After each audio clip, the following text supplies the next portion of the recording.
Well, Henshaw here again, Constitutional Crisis Channel, and I start out by making something of an apology for my latest appearance on Talk Shoe on April the 12th, where I had intended to start out with some facts about history that many of you probably know.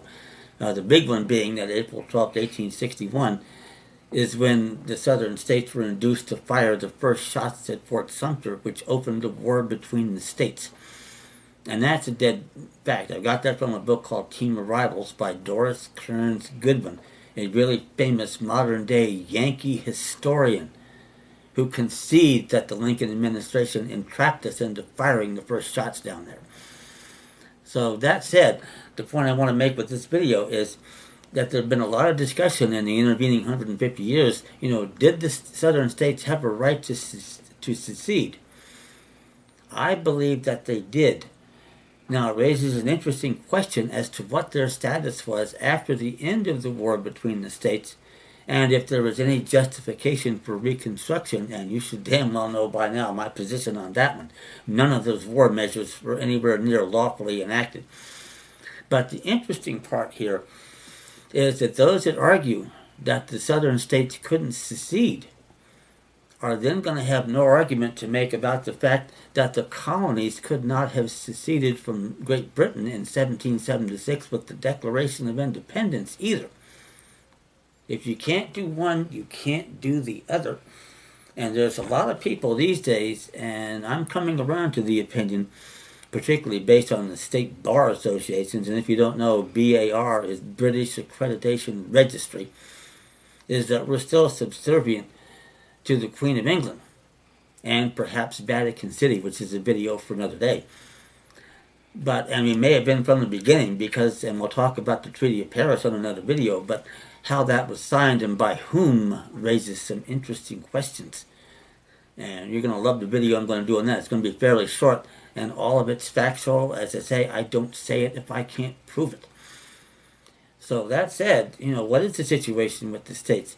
Well, it looks like to me, just briefly, at the end of the rebellion, and it was not, Congress said it was not a declared war of conquest. At the end of the rebellion, the southern states should have been allowed to, reform governments and be admitted, back into Congress as soon as possible. And that's what Lincoln had in mind, and that's exactly what Andrew Johnson attempted to do. Now, Johnson, in this situation, I think has the better of it with the executive department, because Congress, they had the power to declare war, which they did not do. Johnson, as commander-in-chief of the armed forces, I believe had full authority to take whatever measures necessary to reestablish governments in the southern states and get them to where they could elect representatives and appoint senators by the state legislatures. And they all did this, and they all presented their credentials to the 39th Congress in 1867, and they were all summarily denied without even a hearing. That's another video for another day.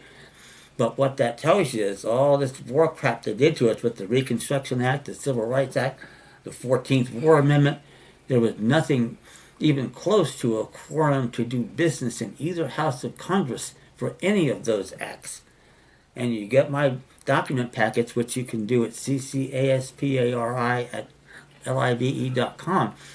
And you look at them. I've got a special brief in the appellate packet called 123. And our out here might be as easy as 123. That's Article 1, Section 2, Clause 3, that says that the maximum amount of people per representative is 30,000. And this is not limited to citizens. This is people overall, whoever they are, and it counts children just like they do in the census, 30,000 to 1. We have currently close to 330 million people here. You do a little math here, you find out what Congress should have is 11,000 members, not 435.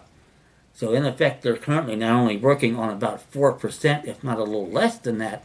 But think about it.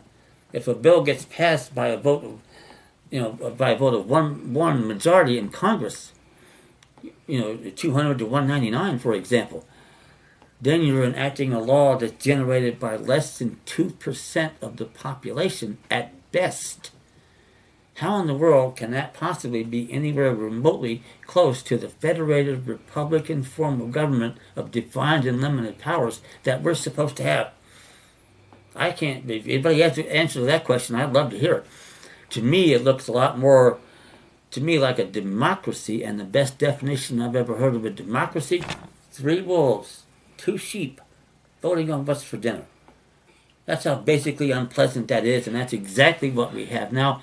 And you hear them all the time, all these damn politicians talking about our valued and prized democratic government.